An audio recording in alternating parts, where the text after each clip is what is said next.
arrimahan u sababeeyeen in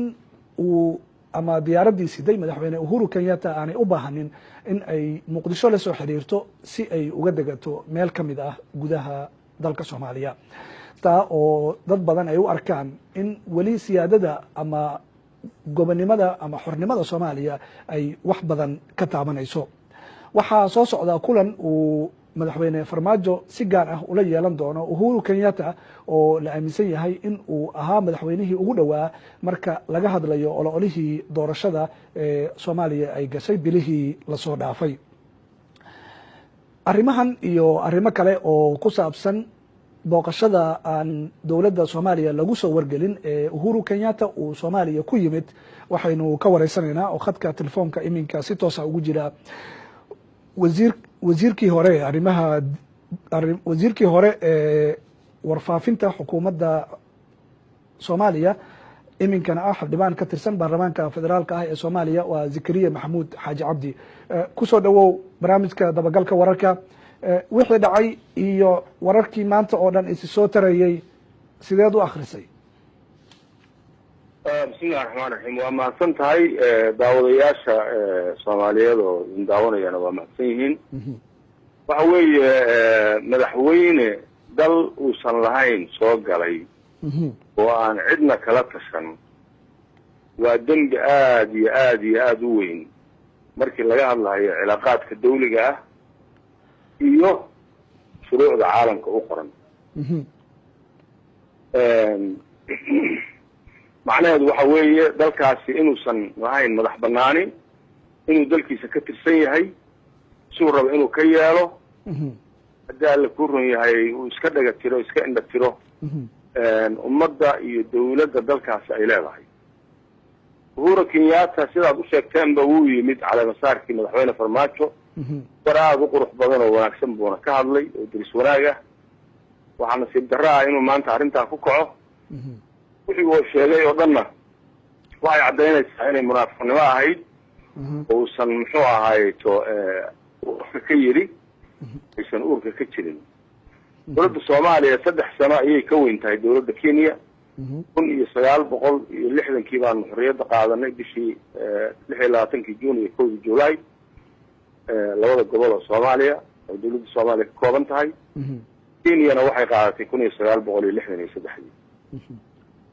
nasiib daradana haysataa waxa weeye in maanta Kenya oo aan anagu ka daaweynahay dowlad ahaan awood ahaan iyo dhaqaale ahaan iyo dhul ahaanna aanu ka muxuu ahaayeto kaga horreynay inay maanta sidaas karaama darrada ah ninkii madaxweynaha ahaa oo shuruucda caalamka ilaalin lahaa wasiir laga hadli maayo agaasime waxaa laga hadlayaa madaxweyne dal daris ah soo galay oo aan cid uu amar ka qaati jirin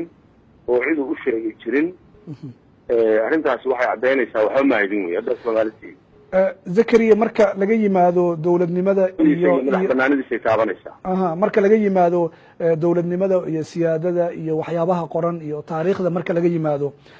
xaqiiqda dhulka ka jirta waa in xadka labadiisa dhinacba ay joogaan ciidamada xoogga dalka Kenya ma u baahan yahay Uhuru Kenyatta in uu Muqdisho soo waco isaga oo heli kara in taliyihiisa ciidamada Dhobley ku sugan uu la soo hadlo diyaaradiisuna ay sidaa ku soo cagarigato Dhobley waa ciidda Soomaaliya ay leedahay oo xuduudda Soomaaliya ayay ku jirtaa muxuu ahaa dhulka hadda iyada ay xadka la leedahay oo ay Kenya sheegatana dhul Soomaaliyeed oo dad Soomaaliyeed degan yahay weeye oo dawladda Ingiriisku ay bixisay markii dadka Soomaaliyeed isku raaceen inay Soomaaliya ku darsamaan intii jamhuuriyadda ahayd oo xorta ahayd oo madaxa banaanayd weeye inta uu ku xadgudbay taariikhna maahana waa xiriir caalamiya waa shuruuc caalamiya weeye madaxweyne iska soo geli kara waddan uusan lahayn isagoo aan ka amar qaadan oo u soo sheegin dawladda waddankaa ka talisa ma jiro waxa weeye waa ciyaar suuqnimo weeye waa xadgudub wax dawladuhu ku kacaan maaha ikaadi ciidamada labada dhinac jooga aad sheegaysay waa run waa jiraanin operation bay usoo galeen waxay usoo galeen haddii alla ku run yahay inay ku caawiyaan muxuu ahaa sida iyagu sheeganayaan dadkaa dagaalamayo shabaabka ah laakiin waxaa cad hadda maslaxadda Kenya inay u joogaan halkaa waayo isagoo kama hadlin maslaxadda Soomaaliyeed wuxuu ka hadlay maslaxadda Kenya ka hadlay waa inay dadka Soomaaliyeed ogaadaan dadka ciidamada ajnabiga dalka soo geliyay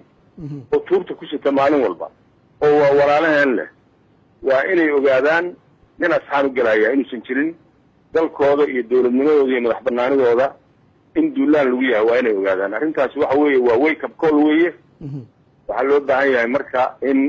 muxuu ahaa midaana lagu qabsado dawladda Soomaaliya ay ka hadasho mar haddii wasiirka arrimaha dibadda uu yiri kama warqabo wasiirka arrimaha dibadda Soomaaliya hadduu yiri madaxweynaha Kenya soo galay dalkayga kama warqabo oo muxuu ahaa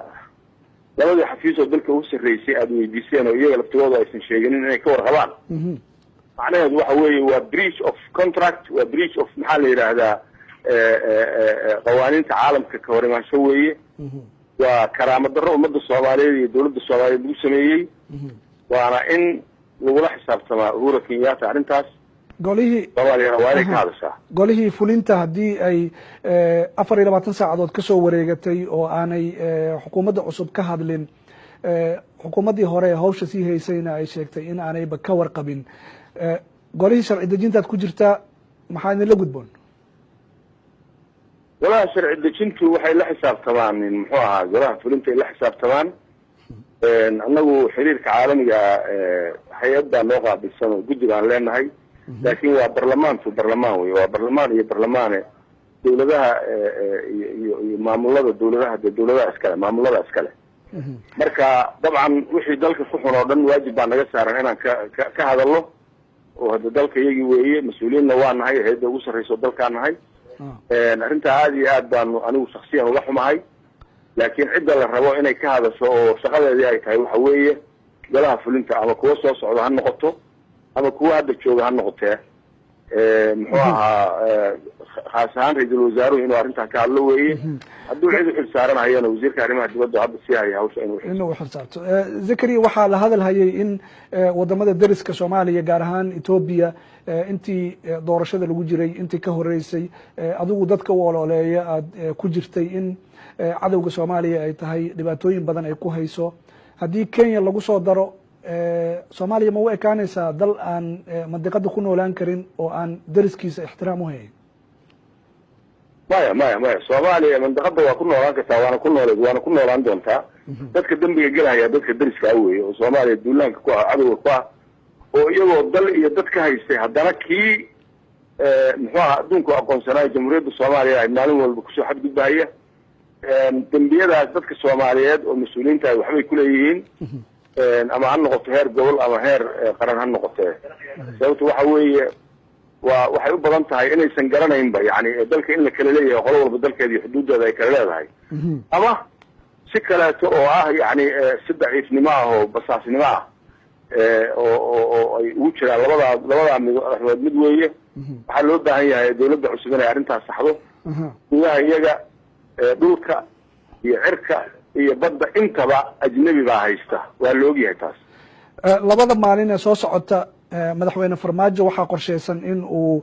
booqasho rasmi ah ku tago dalka Kenya iyadoo arrinkan taagan yahay ma kula tahay in ay habboon tahay in madaxweynuhu uu casuumaadda Uhuru Kenyatta uu aqbalo Nairobina uu kula shiro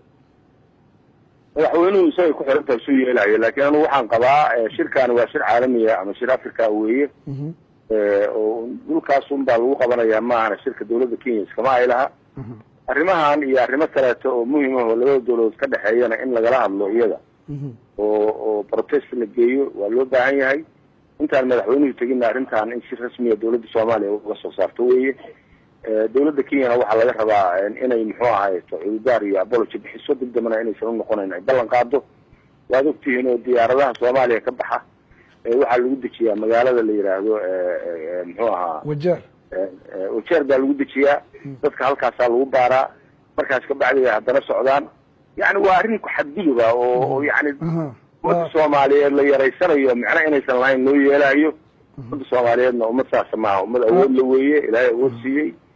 nimo leh dal leh muxuu ahaayeto dhaqaalo leh muxuu aha xuduuda leh keliya waxaa loo baahan yahay dadkaas soomaaliyeed oo noocaasa dawlad ay leeyihiin oo difaacda oo u difaacda xuduudahooda iyo gudaha dalkaba ay ama ha noqoto hawa ha noqoto ama bad ha noqoto hadda badda oo dhan waa xaraysan tahay shaqo kuma lehin badda aada umahadsan tahay dadkii ku noolaa badaha oo kalluumaysatada ahaa laakiin ajnabiya ayaa waxoodii gurato oo laysa. zakariya maxamuud xaaji cabdi xildhibaan ka tirsan baarlamaanka federaalka ah ee soomaaliya khadka taleefonka magaalada muqdisho ayuu barnaamijka dabagalka wararka uga qayb qaadanaya. aada umahadsan tahay xildhibaane.